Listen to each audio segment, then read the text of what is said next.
so why don't you tell us what it is that we're looking at today? So we have a stainless steel high efficiency boiler. We always take the cover off and check inside for any leaks. We look at the manufacturer date. Sometimes it's inside, sometimes it's on the outside. There's quite a bit to the system. We kind of give it a basic test. We turn everything on, check the pumps, make sure they're running, check and make sure nothing's leaking. As you can see back here, we have our zone valves, one for each thermostat. Those were all functioning just fine. We have our temperature relief valve, our flue and fresh air intake up top. Down below here we have our backflow preventer and relief valve and a whole bunch of other valves that we just visually check to make sure nothing's leaking. We also have an expansion tank here that we tap on to make sure it's not waterlogged. Why don't you explain this water heater to us real quick? Is this a typical water heater? No, so this is actually just a storage tank.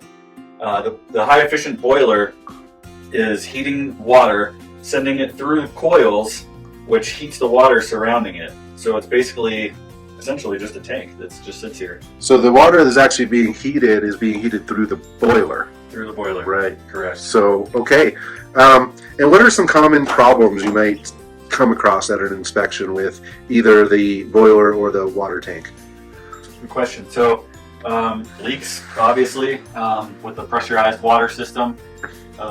If you want to show up here, like we have a little bit of corrosion going on, that indicates something's Evidence of leaking here. that something's starting to happen, and then it should be looked at by a heating contractor. Other things that can go wrong, these zone valves open and close, in the winter could be 50 times a day. So we always check to make sure those are functioning properly and that each zone's getting heat, because you might not even notice in a big house if one zone's not working the way it should.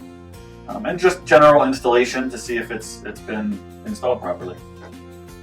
Great. All right. Well, thanks for the education today, Fred. You bet.